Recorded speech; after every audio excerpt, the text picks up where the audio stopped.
Hi, my name is Sam Birtles. This is my Appendix 7, my final appendix, as a matter of fact.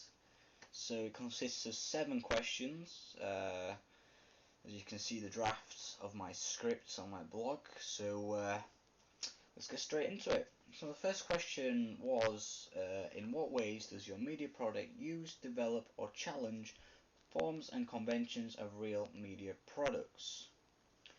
My media product consists of a front cover, contents page and double page spread. Throughout the whole development, planning and making of these media products, I have compared and analysed already existing media magazines to try and make them as professional and realistic as possible by implementing certain aspects such as layouts. Firstly, in order to make my front cover, I performed a lot of research into the popular successful rock music magazine Kerrang! I analysed the front cover of Kerrang! And looked at the layout of certain factors such as the masthead, the main cover lines and images. I primarily noticed that almost to all of these music magazines I looked at, the masthead was at the top of the page and generally it was the largest piece of text. I also noticed that it stood out from the background it was on. When I was developing my masthead within Photoshop, I wanted to make it stand out. I took into consideration the colour, font and layout in order to make it easier to read, appeal to most and still look professional. I decided to use a smashed effect on the font to connote the smashing of the word. I additionally chose to use a solid black font which connotes darkness. I chose to use this font because during my subculture research I found that most rock people were interested in the colour black and it appeared to be the colour associated with rock music. The layout of my masthead is quite basic, using block capitals to make it stand out. Once I had completed my masthead, I imported it onto the background image of my music magazine. The background image of my music magazine is a band on a white background. This is beneficial because my text is black, therefore it creates a contrast, making it stand out. Secondly, my banner identifying the band on the front cover is slightly below the middle of the page. In my research I have found that the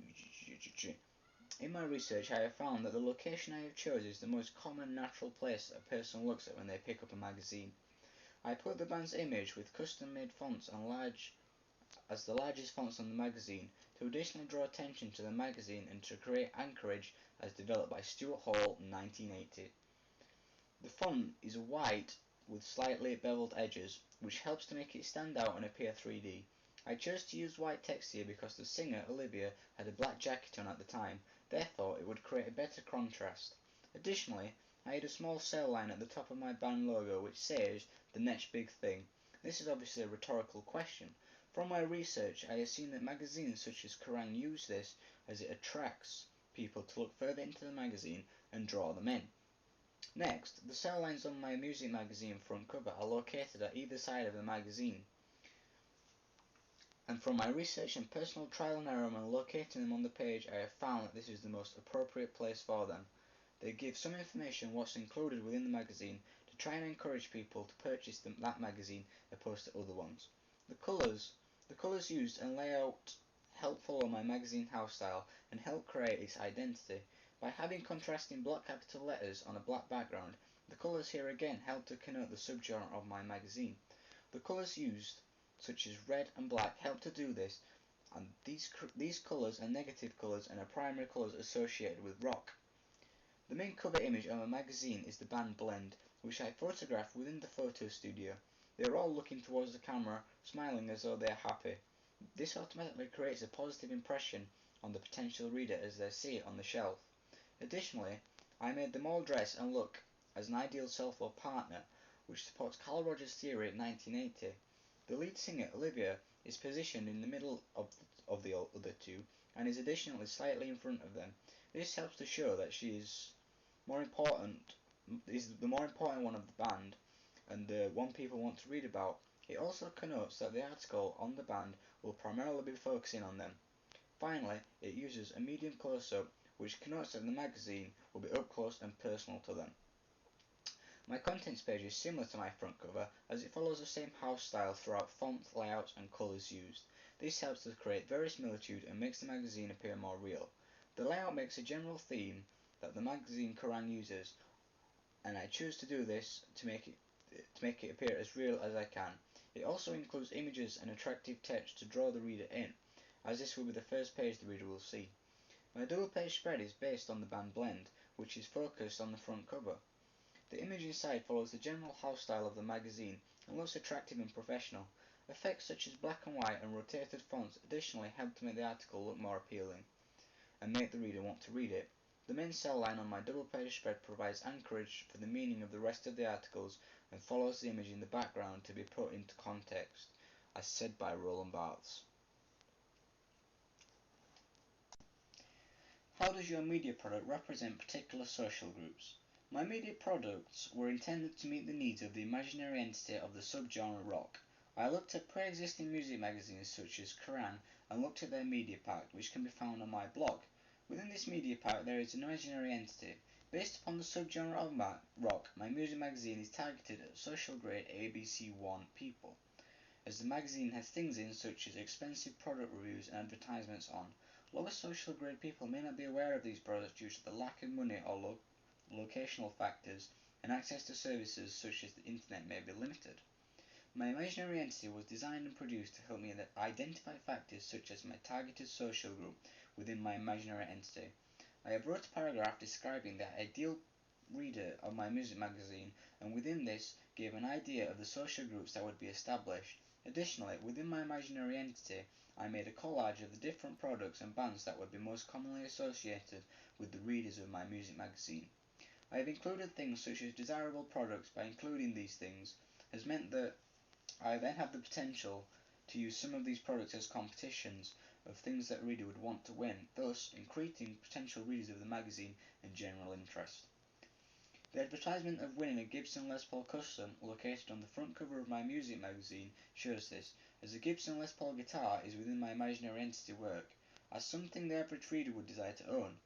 Factors such as gender is also accommodated for, as primary the magazine will be aimed at male readers. However, nothing male specific will be included within the magazine, because I believe that the magazine will still attract female attention. Upon decision of the racial group, I decided to make my magazine as multicultural as possible, while not having it primarily aimed at one British British audience. I have done this by including bands from all over the world within the magazine. Also, for the gig reviews section in my magazine, I have allowed gig locations from all over the world, which then increases the popularity of the magazine in multiple countries, opposed to having gig reviews within the UK. The general targeted age for my music magazine will be teens to mid-20s. I have chosen this target group because I believe that this is the age region that is most likely to be reading music magazines. I have also chosen this target audience by looking at already existing music magazines and looking what their imaginary entity and reader profile is set as. Finally, factors such as income have also influenced this decision of the age region, and I believe that the age region is most likely to have more money spent on things such as magazines. Therefore, by targeting the magazine at those people will increase the overall chances of them choosing this magazine over another one. My selected target audience may appear to some readers quite rebellious as a subculture, and the type of people that create problems within society. This therefore means they may be labelled as the folk devils, as said by Stanley Cohen's theory in 1972.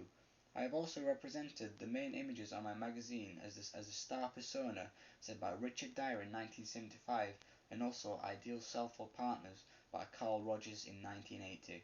As well as this, I have also used Photoshop and the location of lighting to create shadows in appropriate places to emphasize muscles, which supports R.W. Conwell 1995 theory that there has been a change in masculinity, and today within society there are many different types.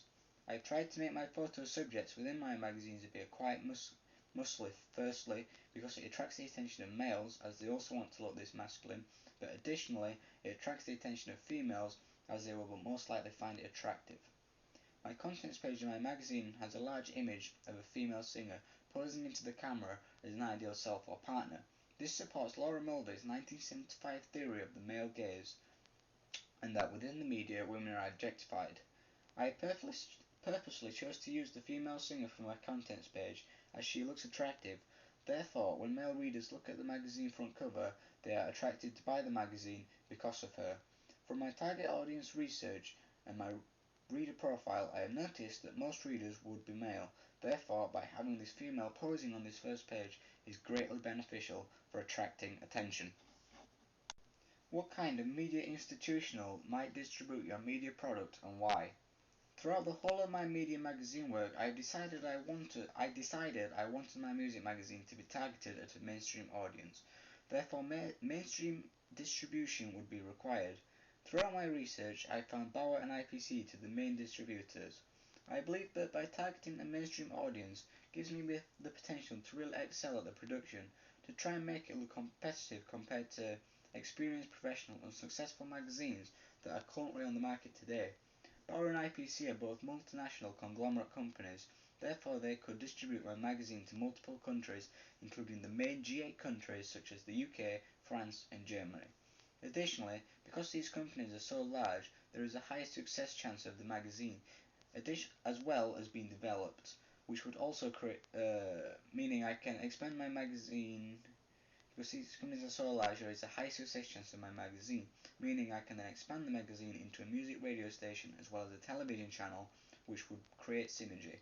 An example of this would be the music magazine Kerrang! The music magazine Kerrang! Has shown how this can be achieved with what originally started out as a music magazine. Also, companies such as Bauer, which have many subsidiaries, additionally means that the distribution of my magazine would be far easier than using an independent company. Additionally, by using a large multinational conglomerate means that the chance of the magazine not working is decreased compared to an independent company. This is obviously beneficial, especially in today's age with the current economic standings. The disadvantage, however, to using a conglomerate such as Bauer and IPC is that because the media will be targeted at a worldwide audience, it will have to include bands and information from all over the world to cater for everyone's needs, whereas as an independent distributor, the magazine can specifically target a certain area, for example, just Yorkshire. Some readers may want to only receive information about local bands on local gigs, opposed to know about gigs that happen at the other side of the world. This additionally means that by using an independent company, the magazines can be more personal and reader inclusive by relating to factors such as local areas or local history events. Another disadvantage of using such a large conglomerate is the sheer size of the company. This would mean that more and more profits will go to the company, and me in turn would receive a lower profit. Whereas in contrast, an independent music magazine distributor will have fewer staff and the costs will be fewer, meaning that I would get more profit from the magazine. Because of the size of conglomerate companies, it would be necessary for the magazine to be popular to make a lot of money. Therefore, the location of available shops that supply the magazine is a very important factor. The shops that I would want my magazine to be supplied in are primarily is WH Smith's and GT News. This is because WH Smith's is a very large conglomerate company which supports goods such as magazines to the general public all over the world. The reputation of WH Smith's also means that the chance of people seeing my magazine is greatly increased. If I were to stock my magazine in local newsagents, the target audience would greatly be affected and the size of my potential market is greatly reduced. I would additionally create a magazine website to attract more attention and allow online advertising to take place. The website of my magazine would be www.pickup.com. By using a .com domain allows worldwide publicity compared to a .co.uk domain. By having a magazine as well as a website also creates synergy. Another major considerable